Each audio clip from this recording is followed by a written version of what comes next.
Bonjour, moi c'est Lucas Berrulier, fondateur de My Pet Agency. Voici mon chien Bruce, influenceur sur Instagram sous le nom de Blog of Bruce. Et aujourd'hui, on est là pour répondre à l'interview de Stratégie. Jingle! Quel est l'article qui vous a le plus marqué dans le dernier numéro de Stratégie? C'est le Grand Prix Stratégie Influence 2020, notamment celui sur l'abeille, connu sur Instagram grâce à Publicis Group, et pour sensibiliser sur la cause des abeilles aujourd'hui, chose que nous on n'arrive pas à faire aujourd'hui, rendre célèbre une abeille parmi des millions qui aujourd'hui souffrent à cause de notamment des pesticides. Un bel article qui sensibilise beaucoup sur les choses de l'influence qui ont été faits en 2020, qui ont le mérite d'être partagés. Tu as fondé My Pet Agency, présente-nous l'agence. My Pet Agency, c'est une agence d'influenceurs marketing spécialisée dans les animaux influenceurs. On est basé à Paris et on fait des campagnes dans le monde entier avec des influenceurs animaliers ayant entre 5000 et plusieurs millions d'abonnés sur les réseaux sociaux. Comment expliquer le fait que les animaux influenceurs séduisent de plus en plus de marques? Et en quoi sont-ils de bons influenceurs pour les marques? Les animaux influenceurs créent une connexion émotionnelle et c'est ce que les marques cherchent aujourd'hui. Que ce soit des marques dans le secteur des animaux ou pour destiner aux hommes, comme des compagnies aériennes, des marques de fabricants de voitures, de vêtements, où ils ont un intérêt à reconnecter avec leur audience. Et les animaux permettent ça grâce notamment à une hormone qui s'appelle l'ocytocine, qui est l'hormone du bonheur. C'est prouvé qu'aujourd'hui, de caresser un animal pendant quelques minutes par jour, ça rend heureux. Le même effet a lieu sur les réseaux sociaux. Ce sont des très bons influenceurs parce qu'ils ont un engagement, un taux d'engagement, c'est-à-dire le nombre de likes, de partages, de commentaires sur leurs posts et photos ou vidéos, qui est bien supérieur à celui des humains. On a repéré, selon certaines études, qu'ils atteignent 3 fois à 6 fois plus d'engagement que les hommes. Comme quoi, hein, ce sont des vrais stars.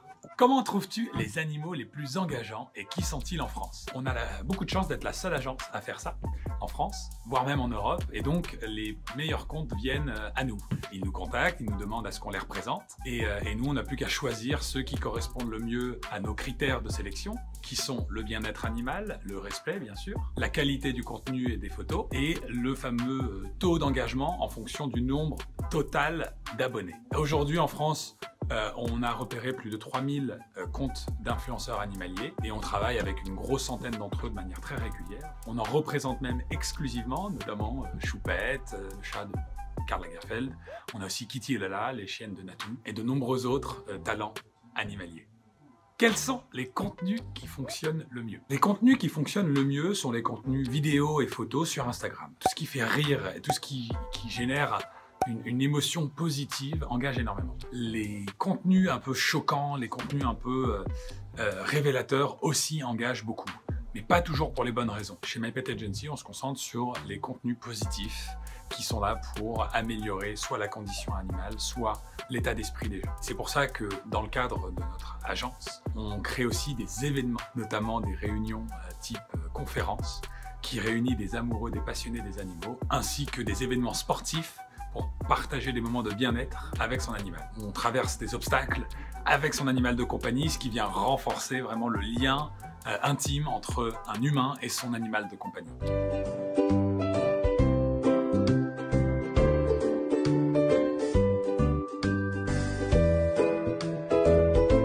Comment les agences peuvent-elles protéger l'animal dont leur bien-être a récemment été débattu à l'Assemblée nationale? Les agences aujourd'hui ont un devoir d'informer sur la condition animale. My Pet Agency, on est focalisé sur les animaux de compagnie, d'où il n'y a pas de réglementation, ou très peu de réglementation aujourd'hui sur la possession d'un animal de compagnie, contrairement à un animal type d'élevage ou un animal sauvage. Donc notre devoir aujourd'hui, c'est d'informer sur les conditions de bien-être, de comment traiter son animal. On sensibilise notamment sur les abandons et on favorise l'adoption. Notre soutien à Loïc Dombreval, qui est député vétérinaire en France et qui est en train de faire voter des lois extraordinaires pour la protection animale, est unanime. Notre vocation aujourd'hui est de faire passer ce message qu'un animal n'est pas un jouet, c'est pas non plus un effet de mode. Si vous prenez un animal, c'est pour la vie de cet animal, qui parfois peut aller jusqu'à 20 ans. Quel conseil donnerais-tu pour devenir pet influenceur? Le premier conseil, c'est de ne pas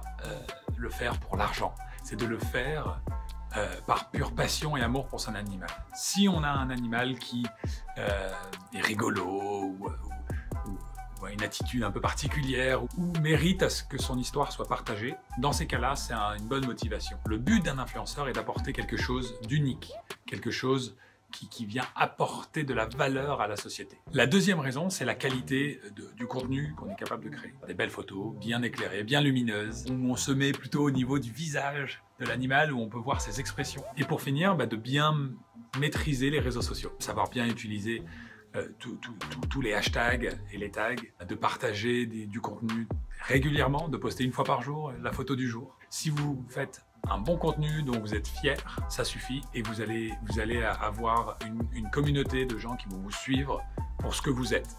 Merci beaucoup, bonne journée. Je dis au revoir.